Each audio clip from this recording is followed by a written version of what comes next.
University మంచి భవిష్యత్తు కోసం తెలుగు విద్యార్థులు ఇష్టపడే యూనివర్సిటీ. కాల్ 9059052378 9059052379.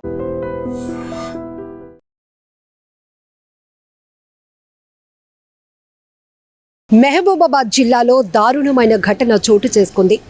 విద్యుత్ షాక్కు గురై కొత్త పెళ్లి కొడుకు మృతి చెందినటువంటి ఘటన చాలా బాధాకరం. నిన్న పెళ్లి వేడుకలు జరిగాయి.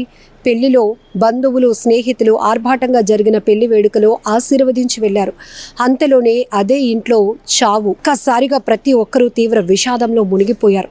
కోటి ఆశలతో అత్తింట్లో అడుగుపెట్టిన ఆ కోడలికి కోలుకోలేని దెబ్బ తగిలింది. నిన్న అంటే గంటల వ్యవధిలోనే సంబరం కాస్త మృత్యువుగా మారిపోవటం ఎవ్వరూ కూడా జీర్ణించుకోలేకపోతున్నారు. ఎందుకంటే నిన్న ఆ ఇంట్లో పెళ్లి సెలబ్రేషన్స్ అందరూ ఉత్సాహంగా పాల్గొన్నారు. ఆ అబ్బాయి పెళ్లి కొడుకు పెళ్లి కూతుర్ని ఆశీర్వదించి వెళ్ళినటువంటి బంధువులు అంతలోనే అతను విద్యుత్ షాక్కు గురై ప్రాణాలు విడవటంతో అంత్యక్రియలు చూడాల్సి వస్తుందని ఎవ్వరూ ఊహించలేక గుండెలు అవిసేలా రోధిస్తున్నారు. ప్రతి ఒక్కరికి ఈ విషాద ఘటనతో గుండెలు పగిలిపోయాయి. ఈ ఘటనకు సంబంధించి పూర్తి వివరాలేంటో ఒకసారి చూద్దాం. మహబూబాబాద్ జిల్లా బయ్యారం మండలం గౌరారం శివారు గ్రామం కోడిపుంజల తండ మోగబోయింది. ఇస్లావత్ నరేష్ అనే యువకుడి వివాహం నిన్న అంటే మే 19వ తేదీన ఏపీలోని కృష్ణా జిల్లా కంకిపాడులో అత్యంత ఘనంగా జరిగింది. పెళ్లి అనంతరం వధూవరులు బంధువుల సమేతంగా రాత్రి కోడిపుంజుల తండాకు వెళ్లారు. ఈరోజు రిసెప్షన్ కోసం భారీగా ఏర్పాట్లు కూడా చేశారు. అయితే ఉదయం కాస్త ఆలస్యంగా లేచిన పెళ్లి కొడుకు నరేష్ ఇంట్లో నీళ్లైపోయి మోటార్ పెట్టేందుకు వెళ్లి విద్యుత్ షాక్కు గురయ్యాడు. మోటార్కు సరఫరా అయ్యే విద్యుత్ తీగ నరేష్కు తగలటంతో షాక్కు గురై ఎగిరిపడిన నరేష్కు తీవ్ర గాయాలయ్యాయి. వెంటనే అపస్మారక స్థితిలోనికి వెళ్లిపోయాడు. ఇది గమనించిన బంధువులు విద్యుత్ సప్లై నిలిపివేసి హుటాహుటిన ఆసుపత్రికి తరలించారు. కానీ మార్గ మధ్యలోనే నరేష్ ప్రాణాలు విడిచాడు.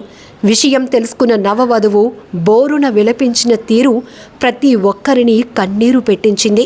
తాళి కట్టి 24 గంటలు కాకముందే తెంచేశావా దేవుడా అంటూ ఆమె ఏడుస్తుంటే ఆపటం ఎవరి తరం కాలేదు. బంధువులతో కలకలలాడాల్సిన పెళ్లి ఇల్లు విషాదంతో నిండిపోయింది. శుభకార్యానికి వచ్చిన బంధువులు అంత్యక్రియలో పాల్గొనాల్సి రావటం అందరినీ కలిచివేసింది. నిన్న పెళ్లి నేడు మృత్యువాత పడటం వార్త తెలిసిన చుట్టుపక్కల గ్రామాల ప్రజలు పెద్ద ఎత్తున తరలి వచ్చారు. అయ్యో పాపమంటూ కుటుంబ సభ్యులను ఓదార్చారు. ఏది ఏమైనా ఈ వార్త ప్రతి ఒక్కరిని కదిలిస్తోందనటంలో ఎలాంటి సందేహం లేదు. నిజంగా ప్రస్తుతం ఉన్నటువంటి సమాజం దేనికి ప్రయారిటీ ఇస్తుంది? ఆర్థిక సంబంధాల చుట్టూ మాత్రమే తిరుగుతుంది. మళ్ళీ ఎన్నికలంగానే చాలా విరక్తి కలుగుతున్నాం. మంచి అనిపిస్తుంది కదా, లేడీస్ కూడా ఛాలెంజింగ్ జాబ్స్ చేసినప్పుడు చాలా బాగుంటది. ట్రాఫిక్ అసిస్టెంట్స్ గా నియమించిన ట్రాన్స్జెండర్స్ అందరితో సాల్యూట్ చేయించుకుంటున్నారు. ఫుడ్ డెలివరీ ఇవ్వటానికి వెళ్ళినటువంటి డెలివరీ బాయ్ అనిల్ పై కళ్ళ ముందు